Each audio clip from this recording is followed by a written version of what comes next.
All of us can or will murmur sometime in life, and maybe even from time to time. But that doesn't mean that we're bad. It doesn't mean that something's wrong with us. It means that we're human, and we can still repent and get back.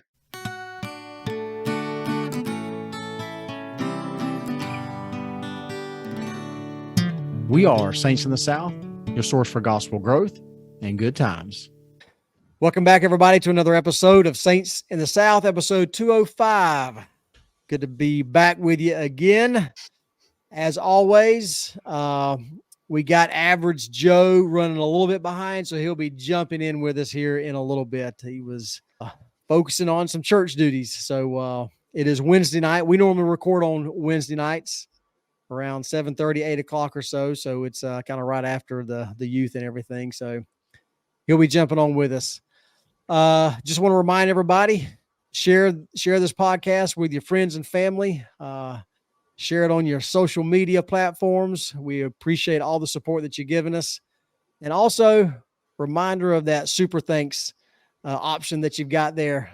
We appreciate any super thanks, any donations that you want to share there, and we promise to put it good use. Isn't that right, Rogue Bishop? That's right.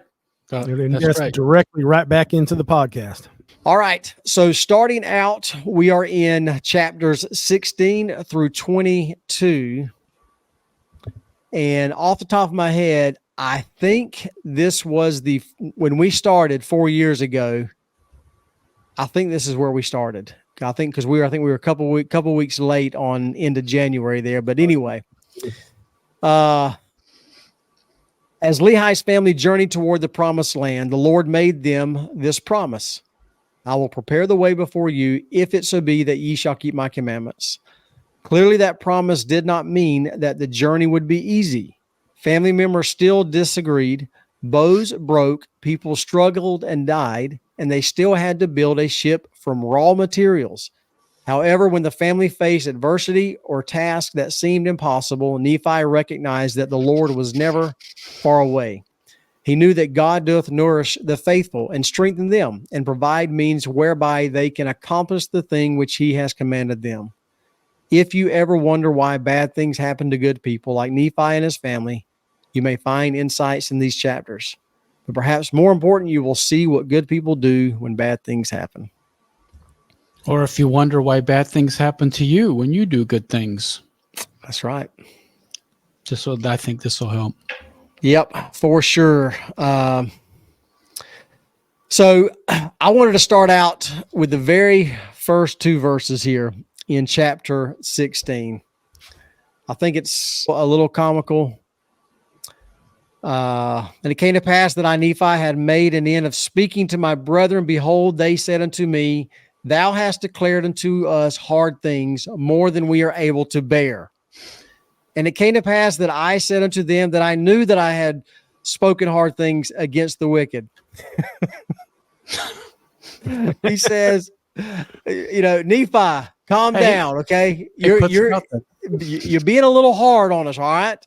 Yeah, I know I am, okay? Because you're wicked, all right? You're not doing what you're supposed to be doing. If you're doing what you're supposed to be doing, I wouldn't be so hard on you.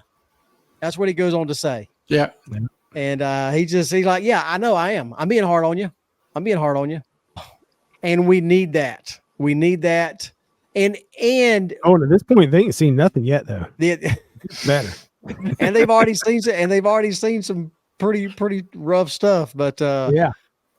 It's just like we tell our children, right? If we didn't care and love you so much, we wouldn't give a flying whatever about what you did or how you did. We wouldn't say anything at all. We wouldn't say anything at all. I thought you was going to say it's like our kids when we tell them, if you don't stop crying, I'm going to give you something to cry about. I hope you didn't say that. It's kind of what Nephi did a couple times. Yeah, but I mean, he's tired of it. Yeah, but I love 4 and 5 because again, 4 and 5 show Nephi's his growth and his it shows that he's doing this because they're ding dongs, right? He might as well say, I know hard things are or spoken against you, you ding dongs. Dumb. You are really dumb. For real. But you can tell that it's out of love, because it says in 4, and it came to pass that I, Nephi, did exhort my brethren with all diligence to keep the commands of the Lord. And it came to pass that they did humble themselves before the Lord, in so much that I had joy and great hopes of them, that they would walk in the paths of righteousness. See, so this is even after he saw the vision. He's like, oh, maybe they can change. Maybe it's not going to happen the way the Lord showed it to me. I mean, oh my gosh, this is awesome. You know, they're humbling themselves, man. This is good. This is going to be good. I have a lot of hope. I mean, can you imagine? Because that's exactly what he's thinking, and I love it. Yeah, he's definitely experienced the growth, and that's hopefully that's what we are experiencing, the same thing in our lives, as again, and I will continue to refer to this because I'm in the thick of it. Mm-hmm. And that is raising children. Okay. My youngest is 11. My oldest is 18. So I've got 4 total, and so we're in the thick of raising children, and welcome, Joe. All right. Hey, good to have you. We would just to catch you real quick. We just started, and we are talking about Nephi's harsh words to his brethren, how they reacted, and Nephi owns up to it. He says, yes, I'm being hard on you, but it's because I love you, and I know you can do better. I know you got it in you. And then he rejoices and has much joy because they actually humbled themselves. And so he says he has great hope. So there's that hope that Nephi has, and that continual vigilant faith that maybe they really can change, and they're not they're not going to go down that path that he saw him go down in the vision. That gets me is they've humbled themselves. So right now at this point, they're not kicking against the pricks. They're not murmuring, but it's because they're on their way to go get some wives. So it's like they're thinking they've got other things on their mind right now. They're like, okay, hey, I can deal with this, So right, you got a bunch of healthy young men who are out in the middle of the wilderness, and the dad's like, hey, let's go find y'all some wives. Okay, I can go along with that. It is different depending on the task at hand, isn't it? Yes. You guys hit on it last week, and I thought about it more this week, with Nephi and his vision and seeing essentially the destruction of his people. And, I don't know that I gave him enough credit, but as I've thought over the past week, and just in your example here of his brothers being humble and kind of getting back on track and stuff, how tough is it that you see essentially your life's work all for naught, to realize your posterity is, gonna fall away, and your nation is going to be destroyed, and still get back to the grindstone and go back to the basics of trying to help your brothers make good choices, try to help your posterity make good choices and live righteous lives and come to know the Lord and understand his ways and seek out his kingdom. I think that speaks tremendously to Nephi's faith, even though he, may see, I think it could be very easily seen as a losing situation or a losing battle. He still goes to it. He still does his part. That's incredible. Yeah. He's faced with, so they've traveled in the wilderness, and they're at this moment where, they've traveled as far as they can travel on land. Right. And now it's in this chapter where they build the ship, right? Yeah, I was just going to comment, Jackson, on you said you're in the midst of kids, right? Raising kids. Yeah. Well, my oldest will soon be 30, and my youngest will soon be 25, and I have 4, and I'll tell you right now that never stops. It doesn't stop. They're still your kids, and they still go through stuff, and you still ache for them. You still cry with them. You still pray for them. It never stops. It never stops. So get used to it. Never stops, huh? No, it doesn't. Always going, always growing. Absolutely. I wanted to So you're talking about the boat now? Well, actually, I think there was something a little before that. Go ahead, Michael. Yeah, I was just gonna say before we get to the boat, though, I would just like to. Okay, so I'm a visual learner, so maybe I love these videos more than everybody else does. I don't know. I just No. but there are tremendous videos in this lesson, and they are so well done. There's even one about a Canadian boy talking about where he was the driver, and they were in the road was icy, and they skidded and got plowed into by a truck, and one of his friends got hurt really bad, and his other friend died, and nothing happened to him at all, and he was the driver. And he just talks about the pain of that reality and questioning why didn't something happen to me? I'm the one that was driving, and why did my buddy have to die? He didn't do anything wrong. So, there's a lot of us, and I know a lot of people, and I have a lot of friends that go through things like that, and it can be a time where you really question your faith and your commitment and your belief, or it can be a time that you can choose to really enhance your faith and your belief and your commitment and seek the Lord to get those answers, even though you may not get those answers right away. And you may not fully get any answers at all in this earth life, but we just have to trust that the Lord has a greater plan for us, and that there's something that we're supposed to learn from this. I had a bishop, I shared this story before. I had a bishop that was a great mentor for me when I was a young man, with a young family. And he was recounting that when he was a boy, he lost his dad. And a lot of people would come up to him. And remember the time frame, okay? So things happen different in different generations. But a lot of people would come up to him and say, well, I guess the Lord needed your dad more than you did. And he recanted to me that he said, because he wasn't too bashful, he said, really? The Lord's got billions of kids and he did my dad more than I did? Are you out of your flipping mind? And just told me, and how difficult that was for him to go through, and difficult for his mom. And so I asked him, well, how did you finally come to terms? How did you finally come to peace about it? And he says, well, I haven't fully, but what's kept me through is my faith in the Lord and my trust in him that things are going to turn out exactly the way they're supposed to, and I'm going to see my dad again.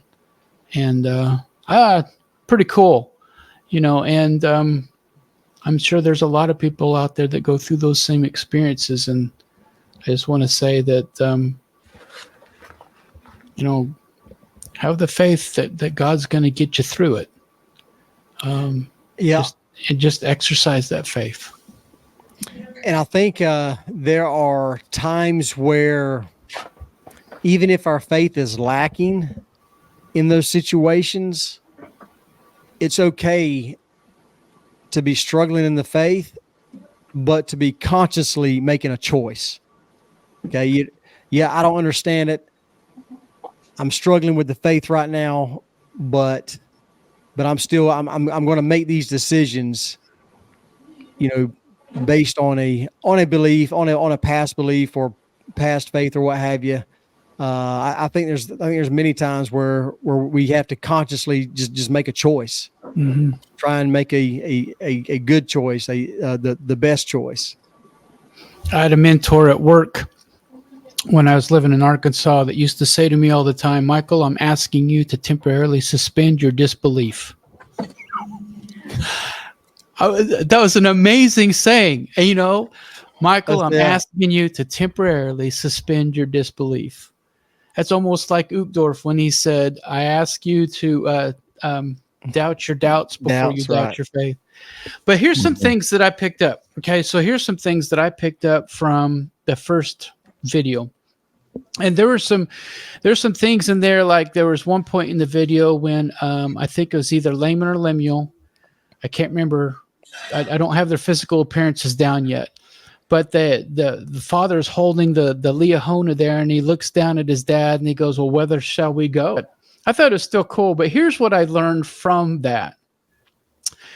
I learned that Lehi murmurs and everyone murmurs, and that Nephi goes to be alone with God, and he either receives revelation or inspiration to make a bow.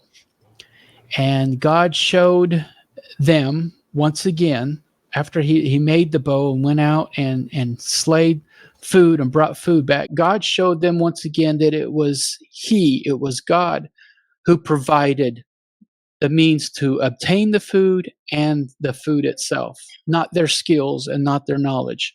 Kind of like when we was talking about when Nephi's bonds were loosed. He didn't break them. He didn't get their strength to break them, but they were actually loosed. Remember, Kenny talked about that. And then the other thing that I learned from there was that that Nephi knew his place. So after he gets the bow and he comes back, he asks his dad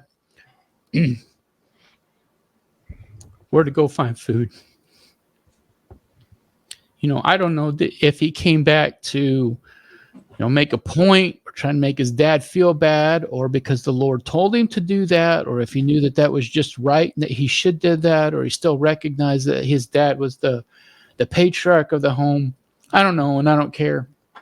But the fact that he went back, and then significant though. Yeah, thanks. And then Lehi's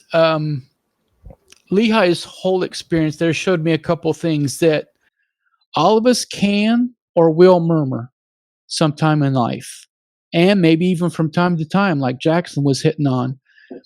But that doesn't mean that we're bad. It doesn't mean that something's wrong with us. It means that we're human, and we can still repent and get back, right? And that not even a prophet of God is immune to murmuring or hard things or questions or temptations, doubts, or even bad things. And Lehi, after Nephi came back, doesn't think himself too proud or mighty to, one, thank his son, and then two, to go back to the Lord and ask for forgiveness and saying, okay, please forgive me and help me. Where should we go? It's just, it was just, to me, it was all just so powerful. There was so much to learn from all of that. I could just watch it over and over and over and over again, because it was, it's life, and it's real, and we deal with that. All of us deal with that, and all of us have our highs and our lows, and there's just so much to learn from all of that. And for me, it helped, because I was like, okay, maybe I'm still okay. If a prophet of God from time to time can murmur and doubt and still come back and ask the Lord to forgive, I guess it's okay if from time to time I murmur and doubt. It doesn't mean that I'm some evil, bad person and not worth a lick, but it just it just means that I can come back and repent and try again, because that's really all it's about, is just trying again and never stopping and always getting back up when the temptations or hard things knock us down. Yeah,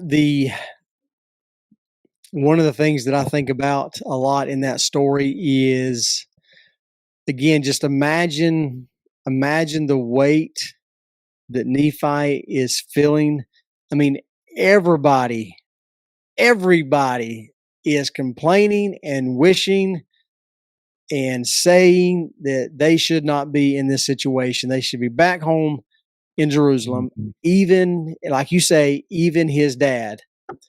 And having seen, I think the reason, again, and just kind of speculating and imagining the situation, Nephi was able to exercise the faith in this situation not in spite of his father and others, but because of his father, because of the example that he had seen his father set over a lifetime. And I love the dynamic between the father and the son here. The father slipping, messing up, faltering in faith, and Nephi recognizing that. And I think he did it for two reasons. I think one, he recognizes that Lehi, that he is the prophet, he is the patriarch, he is the leader of the home. And so I'm going to give him that respect and show that to him. I think it's also a way relieving the burden for his father, because imagine how Lehi feels now. Lehi knows he is responsible for everybody being out there. And now everything is going down the drain, and he is feeling absolutely horrible. And so he reverts to the complaining as well. What have I done? Why are we out here, Heavenly Father? Why is all this going wrong? We've been out here for years, and we're starving. And we've done everything you've asked. That's right. Everything. Why have you abandoned us? Yeah, absolutely. And so Nephi comes up and he lifts that burden from his dad, and he says, I got you. Just ask the Lord where we need to go where I need to go to find food, and I'll do it. I'll find it. And I love that. Something else I think was a factor, just my feeling, is that the times that we don't feel like praying are often the times when it's most important for us to pray.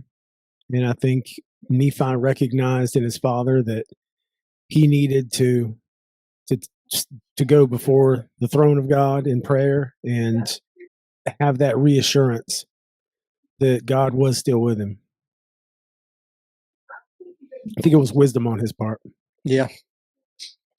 I think y'all are talking about, for the past few comments are all tied together. You're talking about the young man who was suffering survivor's guilt of someone else, dying in the car. Why did they have to when he didn't? And these difficult times in our own lives, especially when you're doing the right thing. That's when it hits you. It's the irony of it all, right? Like I'm where I'm supposed to be. I'm doing what I'm supposed to do. I'm exercising faith. I'm reading my script. I'm doing the primary answers. Why is this thing happening to me? And it doesn't get more serious than this. The bow breaks. That's food. That's survival. That's life. Now their lives are in jeopardy in a very real way, and yet they have been righteous. They've been following the path. Why would it happen to them? And that's the basis of murmuring. I think it's key too that the brothers, the family, like you guys point out, everyone, one of the things they look at is they start looking backward at the things they have suffered, at the problems they've encountered. The focus got shifted there. It focused on the problems, not on the solutions that were given to them. And I think that's key. I think, and they even go further to then say, with the death of Ishmael especially, that here we are, that we've suffered all these things, and now we're just going to die out here. Well, now they're looking at future problems. And so that's an interesting thing. And it reminded me of a quote, surprise or shocker there, a quote from Seneca. He says, he suffers more than necessary who suffers before it is necessary. And there's also another quote, I don't remember who said it, that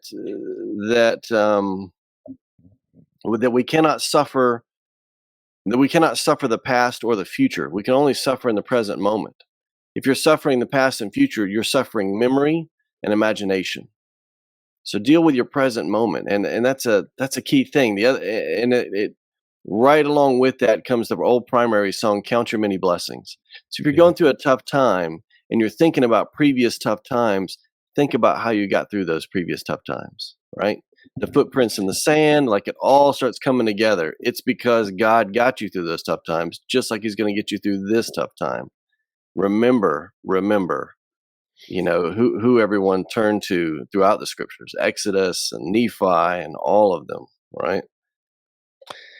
I think that's great about the suffering, and it's interesting. And I don't remember if it was in this section or the previous section, but Laman and Lemuel had said that the women were suffering much in pregnancy in the wilderness, and they said it would be better that they be dead than have to suffer this way. It says that in there, and I thought, we've got to be willing to suffer. Remember that Christ suffered absolutely everything.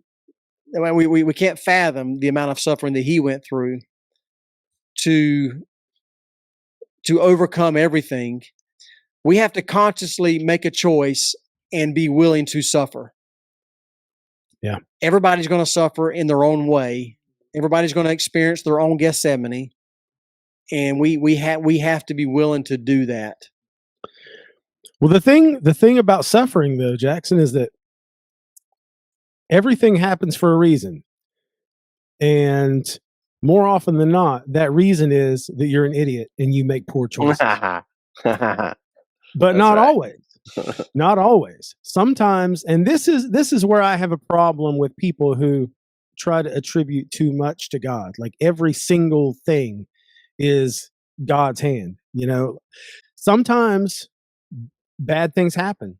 We live in a complex fallen world where there's lots and lots of moving parts. Sometimes there's storms, sometimes there's diseases, and these are things that are just part of the human experience, part of living in this world. And I feel like when something bad happens and you immediately want to attribute it to God, it's easy to be resentful. It's easy to be angry and be like, God, why is this happening to me? Maybe God isn't doing it to you. Maybe that you're suffering just because you live in this world where suffering happens, where things happen. God didn't break your bow. Your bow just broke. It's part of life. And I think we have to accept that things happen sometimes.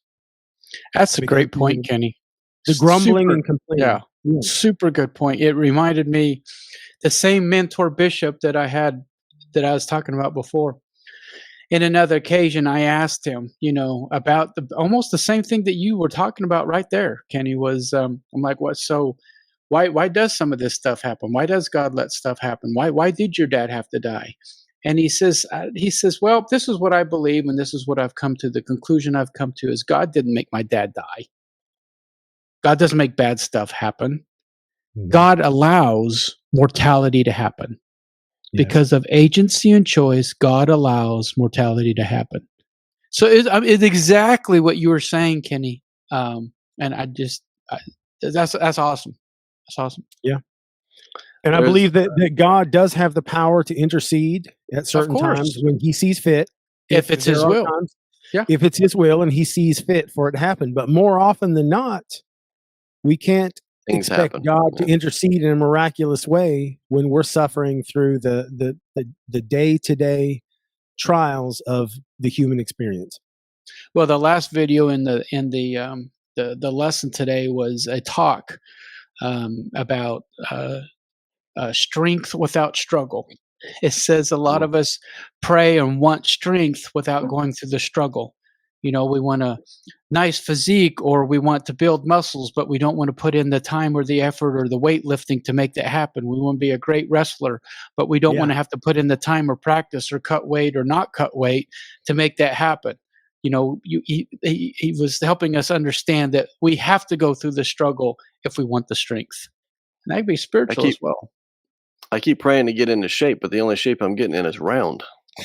It's a nice round shape on you, Average Joe. Thank you. I appreciate that. I love there was another quote I had from St. Augustine of Hippo. I don't know if you guys remember him, but he was kind of a Christian leader of the time of the fall of Rome, and he's watching it collapse essentially from Algeria and recording his thoughts. So he's an interesting one to read from, especially if you feel like times are getting bad, it's the end of times, or society is collapsing, anything like that. He's an interesting perspective to take a look at because he went through something like that. Anyway, he said, bad times, hard times, this is what people keep saying. But let us live well, and times shall be good. We are the times. Such as we are, such are the times. I thought that was pretty cool, that there's always some personal choice in that, in the matter, no matter what you're facing. And that reminded me of an old story. You guys may know this one. I'm assuming it's a Southern story. It makes sense to me that it would be. Anyway, there's a farmer who had an old well on his farm, one of those hand dug wells, not one of the small ones with a little, pipe that's this big around, but one of the bigger ones that people actually got down in and dug and stuff like that. And he'd been meaning to fill it in and cover it up and all that, and had some boards over it. But apparently one day his donkey fell into that well. And he was distraught by it, but the donkey was getting old already. He's probably got broken bones, and he's at the bottom of this well. He gets his buddies, and why they did this, I don't know. It doesn't quite make sense to me, but they decided 2 birds with 1 stone. They'll bury the donkey, fill in the well. So they gather around and start throwing shovels full of dirt. It makes down sense. the well. Yeah. And so at first the donkey's freaking out, and they're all like, hurry up, get this over with. And then it goes quiet, and they're thinking, okay, he's finally resigned to his destiny here or whatever. And then after a while, they look down in there to see, is he all covered up now? And they saw something amazing. With each shovelful of dirt that hit the donkey's back, meant to bury him and end his life, he would shake it off and take a step up. And then as they continued to shovel dirt over this donkey's back, he would shake it off and take a step up until finally he shook off the last scoop of dirt and stepped out of that well and went about his day. And so sometimes the things in life that you think are meant to bury you, they're just an opportunity to get to a new place. Shake it off and take a step up. And that's your choice. So, is that where Taylor Swift got the song? Yeah, I don't know. Shake Did she sing a song about a donkey? That's good. I've never heard that story before. If it is a Southern story, that's It I've can't heard be a it. It's Southern a good story. I like it. There's no way it's Southern story. A Southern donkey wouldn't know how to do that. Yes, come on now. I did have a statistics teacher that said something. Let's see if I can get this right. This is on the fly now. He said statistics are a fun thing, and he said, but you have to be careful about correlation and causation. He said, so for instance, it is a statistical fact that the more politicians you have in an area, the less donkeys you have in that same geographic location. He said, so if you're incorrectly assigning causation, you would say, clearly there's a limit on jackasses to any certain geographic area. But in reality, it's because of urban areas have more politicians and less farm animals. But anyway, that's funny. I had a sociology professor that used to always say that correlation does not equal causation. And he would use the example that ice cream causes drowning. Because if you look at the times of the year that have the highest ice cream sales, also there's a direct correlation between the amount of ice cream that's sold to the number of drowning deaths. Mm-hmm. So you can make the correlation that ice cream causes drowning. If you forget about the little confounding variable that, hey, the time of the year when people are buying the most ice cream is also the time of the year when everybody's out swimming.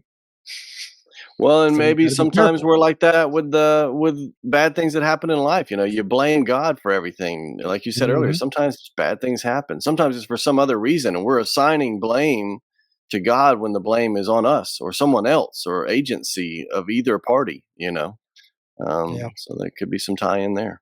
Kenny, did you say you had something on the Leahona? You want to mention about the Leahona? Man, the Leahona is very, very interesting. So Lehi comes out of his tent. He looks on the ground and he finds this fancy little brass ball, and he opens it up and it's got the spindles in it, and the spindles point the way that they should go. And they found out a little bit later that there words appear on it. And, depending on what was happening, the Leahona would actually have words show up to give them instructions. It's interesting because it almost seems like an anachronism, like this kind of technology obviously didn't exist at the time.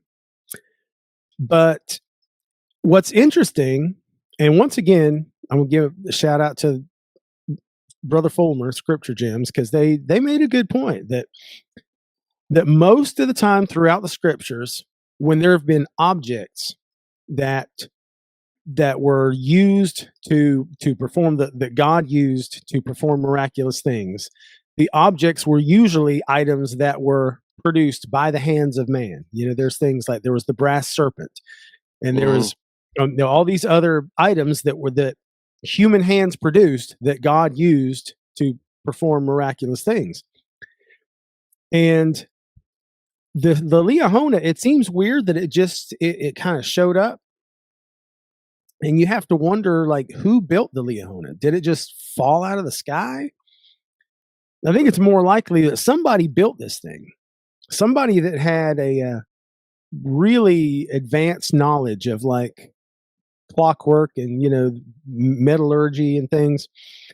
So we don't know, but there's more than likely a story that Lehi or Nephi, none of them knew about, because none of them have all they know is that they woke up and here was this thing. So one of these days, hopefully, we might find the other half of the story, the backstory, the rest of the story of where the Liahona came from. And the On the other Liahona side was in obviously heaven, it'll be Paul Harvey telling the rest of the story. That's right. Yeah, exactly. The story. Exactly. And so the Liahona, obviously, we know it showed them the way to go. But the Liahona was interesting, and what separated it from a normal compass or even like a normal GPS, we have GPS today, is that the Liahona operated according to the faith of those who used it. So when their faith was wavering, the Liahona would just say, "Nah, I'm not working." And so they had to exercise faith in God, and the stronger their faith was, the more accurately the Liahona would guide them. And I want to read a little excerpt from a talk from President Monson, from I think it was then Elder Monson, from a general conference, 1986. He said, "The same Lord who provided a Liahona for Lehi provides for you and for me today a rare and valuable gift to give direction to our lives, to mark the hazards to our safety, to chart the way, even safe passage, not to a promised land, but to our heavenly home. The gift to which I refer is known as your patriarchal blessing. Every worthy member of the church is entitled to receive such a precious, priceless personal treasure." And he goes on to say, "Patriarchal blessings," wrote the first presidency in a letter to stake presidents, "contemplate an inspired declaration of the lineage of the recipient and an inspired and prophetic statement of the life mission of the recipient, together with such blessings, cautions, and admonitions as the patriarch may be prompted to give for the accomplishment of such life's mission, it being always made clear that the realization of all promised blessings is conditioned upon faithfulness to the gospel of our Lord, whose servant the patriarch is." I just thought that was really cool, because the Liahona is basically a type of what we have today as our patriarchal blessing. And our patriarchal blessing is our own personal Liahona. It was just an interesting thought. So, kind of like the There compass that is. that Jack Sparrow had. Well, yeah, I thought about that earlier. Yeah, Jack because that, It, like, yeah, that it points the that direction compass- of what you desire most. Is that right? Is that Mhm. the deal? Where does it point? It points to the thing you want most in this world. Maybe What that was a interesting type to of me Liahona. too was in verse 10.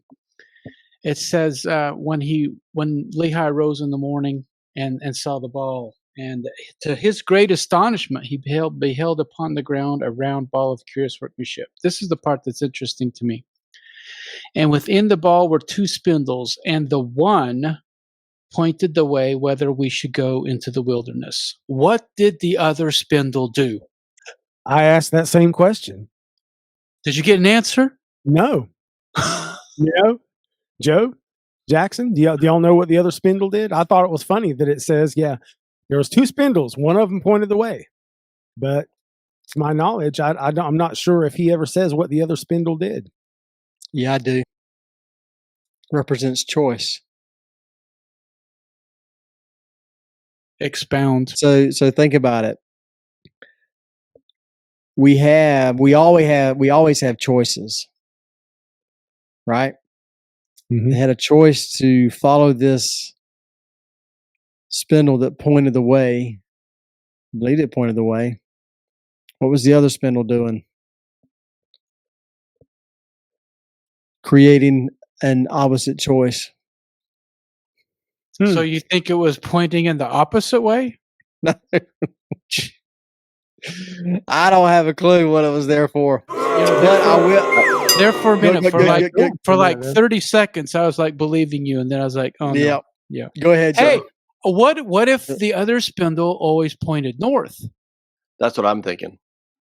Yeah. Yeah. So with a standard compass, you have the magnetic north, and then you have a bearing. So you can the needle always points toward magnetic north, and then you can set the bearing based on where you're at or where you're trying to go to, and that changes day to day. Can change midway to orient around something. So it's just I have nothing to go on this, but I would just presume. I think later in Alma it's described as a compass. So I'd just presume that the one needle was pointing north and the other needle would point their course out. And that was, of course, depending on their faith and things. But I've always thought it's an interesting thing that compasses, really open things up for mankind as far as exploration, as far as safely crossing water, the oceans and things like that. But compasses are fascinating to me because when it comes to humans, we have all sorts of things that help us achieve things, with all sorts of measurements and tools and stuff like that. But compasses, I think, are a little different. The compass points north. You decide what to do with that information. And my compass and your compass both point north, but mine doesn't say I'm more north than you, or you're more north than me. But we both can know that's north, and we both can set a course, whether it's the same course or different courses or whatever. Whereas so many of the other things we use in the world to navigate, to measure or whatever, it's a direct comparison. This rope is longer than that rope, or this building is taller than that building, or this thing weighs more than that thing. It's a direct comparison. But the compass is just, this is north, and use that information how you want, and you're not better than someone else or anything else. And I just think that that's a cool thing, because when it comes to being on the straight and narrow path, it's not necessarily being ahead of someone else, man. It's just about being on the right course and staying in a positive direction, moving in the right direction. And I think that's cool. Very well said. Nice. I do. I like that. I will say that I am a little jealous of the Lehi, because with their faith and diligence, it told them exactly where to go. Yeah. Right? Exactly where to go. But I think in our lives sometimes that we can pray for guidance on different situations, different choices to make. And Heavenly Father sits back and says, either Figure it choice out. is fine with me. Yeah. I hate that. I do too. That's what I'm talking about. I know. I hear you. Like, what career should I choose? Should I be an entrepreneur? Should I run my own business? Whatever Yeah. you want. Like, no, Whatever you wanna please do. tell me. The backstory you didn't know is the reason why the Lehi just had to pop up in front of his tent one day is Sariah was asking, Lehi for days and days to stop and ask someone for direction. And he was like, I know where I'm going. Finally, the Lord intervened. Kenny, it looked like Well- you had some thoughts on that. So on what Joe just said, or something Yes. else? Hopefully something else. That's No, a I very did, deep, actually. religious, conversational topic. Yeah. On what you were talking about, Jackson, about being jealous of the Lehi, it's kind of similar to what the Jews in the Exodus were going through. The Jews were saved from captivity. The Lord saved them and was guiding them to the promised land. and they murmured and complained because they didn't have food and they didn't have water. And, they complained against Moses and said, you drug us out here in the middle of nowhere so we could die. At least when we were back in Egypt, we had plenty of food to eat. We weren't starving to death. We could die in comfort. They had comfort. Yes. And so, the thing is to have the freedom that our Heavenly Father wants for us requires work on our part. And it is easier to be in bondage in a way. So the Israelites were, when they were in bondage, they were like, hey, we were slaves, but at least we had food to eat. At least we had beds to sleep in. At least we weren't dying out in the desert. And so it can be easy to say, man, I wish I had something to just show me where to go, because if I had something to show me exactly where to go, that'd be a lot easier than making all these decisions. But the decisions that we have to make are part of the work that we have to put in to have that freedom that the Lord wants us to have the that struggle growth. that makes the strength. That's Amen. right. That's right. For sure. Absolutely. And I'm glad you brought that story up again, because I had an experience just recently. In fact, this week, my daughter got another job.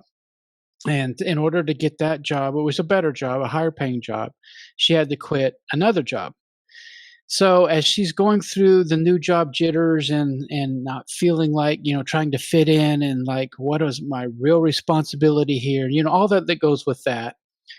She would talk to me on the phone and tell me about, at least at the other job, this and this and this. And I'm remembering that it was a pretty good job and I didn't have these inhibitions and I related well to customers and da. And I would have to remind her, yeah, but do you remember while you were working there, you were calling me about this and complaining about this? And so, there was probably people dying. I'm sure there were people dying when they were slaves in bondage, Right. as they were, pounding out the straw to make cement for the bricks. There's people dying. There's probably times when they didn't quite have enough food and they were still hungry, but they couldn't remember that. Just like when my daughter's going through her experience, she was only remembering the good from her past experience, her past job, even though there was a whole bunch of bad, and the whole bunch of bad was the reason that she left. Yeah. Right. But then once she left and was like, okay, here's a new place and I'm fearful of it, then her looking back, she could only remember or see the good things. She completely forgot the reasons why she left in the first place, which is exactly what you were talking about, Kenny. And I was like, oh my gosh, we still do that. Even today, we still do that. All of us. I've done that 100 times since I've left Allstate. I bet. I guarantee you, Oh but my but I gosh, have to. we all do it. Yeah, and Jackson's like, I was in good hands. What? I was in good hands. They have me right here, right? Yeah. But so in Joe's Google Docs, I noticed he mentioned Jocko Willink. Oh yeah, I'm a big fan of Jocko. fan? Yeah, have you seen? How many times have you watched his little short video? Good. Probably 1,000. Yeah, I've showed my kids and everything. Familiar? Oh yeah, my kids are aware. Yeah, we have little Jocko watch sessions where we'll watch these little clips and everything. But I mean, it's so we've been talking a lot about struggle, getting through the struggle, keeping the future, not resting in comfort, not staying in that comfort zone and everything. So this feels like a kind of a Jocko podcast here that we're having. But that's really what the scriptures are about, and it's really, and it's, I said at the very beginning that this 16 through 22 here is one of my favorite parts of the Come Follow Me discussion, because of all that we see that they struggle and go through. They do want to look back. They remember in their comfort zones, and it's just it's an example to us, especially Nephi and his parents and those that were faithful, to continue looking forward and remembering you got to go through the struggle, you got to go through the hard times to really be able to benefit from what the Lord has in store for us, if we're willing to go through it. If we're not willing to go through it, then that's too bad for us. Michael Amen, and Kenny, brother. are y'all familiar with Jocko Willink and his Oh, yeah. little short video? Good. Hey, hold on. Hey, here we go. Listen, Okay. I'm gonna play it so Mike can see it here. But listen, you're gonna be ready to go through a brick wall. Run through a brick wall after this video, okay? Okay. So Oh, yeah. have something you can run through. Hold on to. All right. Yes, sir. Get after it. I'm ready to run through a brick wall right now. That's right. That's Oh pretty man. good. Yeah. Jocko's he's good. Jackson, you familiar with Nick Lavery? Machine is his nickname or call sign. I think I am, but I'm not. I can't place a face. I'll give you a quick rundown on him. I told the young men about him not too long ago. He's a U.S. Army Special Forces Green Beret. He was a casualty of a green on blue attack in 2013. He got shot at close range with a high-powered machine gun, multiple rounds while diving to save another person. Lit him up on his right side. It was the kickoff of a ambush on a base over in Afghanistan. He, of course, was trained in first aid and stuff, and kind of assessed himself and realized his time was short. He's bleeding out from his right leg. He put a tourniquet on, and then a second tourniquet on, and then one of his buddies came and put a third tourniquet on, and they said their goodbyes. He told him, go help someone that you could still save. They loaded him on a helicopter, and he said those pararescue guys or whoever worked on him were very creative, was his words. And they kept him alive. He underwent a right above the knee amputation, and 2 years later was the first and only U.S. Army Special Forces amputee to re-enter active duty and went back to Afghanistan. No way. Holy Yeah, cow. pretty incredible dude. He went through all the Army Green Beret physical assessment tests and passed with a machine leg. That's pretty cool. So now he's more of an advising capacity. And he said this. So someone who was doing the right thing, trying to help these people, and seemingly underwent a pretty tough time with it.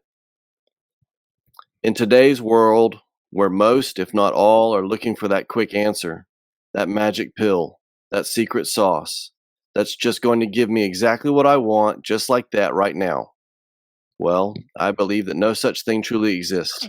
If there was something that was to come close, it's gratitude. What makes gratitude as valuable and powerful as it is when you choose to wield it. Because it is quite easy to be grateful when we are winning. It's when you can deploy it when things are going wrong, when you're failing, when you can remain appreciative for what you do have, for one, and for two, for the lessons you're about to learn because of the failure. That's where gratitude becomes as powerful as it is. Nice. Wow. Very nice. So I think Isn't that's it what John cool? does there. Yeah. I just think it's so cool that whether they're members of the church or not, well, no matter what faith they have, no matter what the religion or lack of religion, God uses all his kids for some good. That's just pretty darn cool to me. Absolutely. Yeah, I agree. Well, I think that's a good place to end it.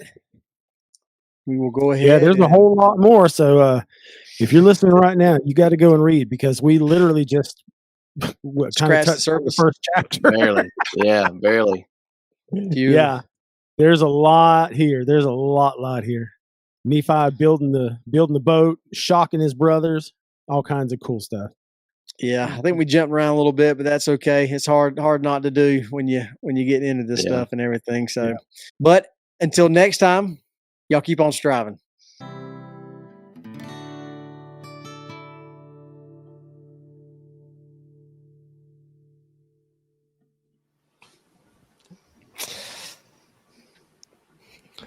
And y'all welcome to linger longer, baby. Here we go. Yeah, man.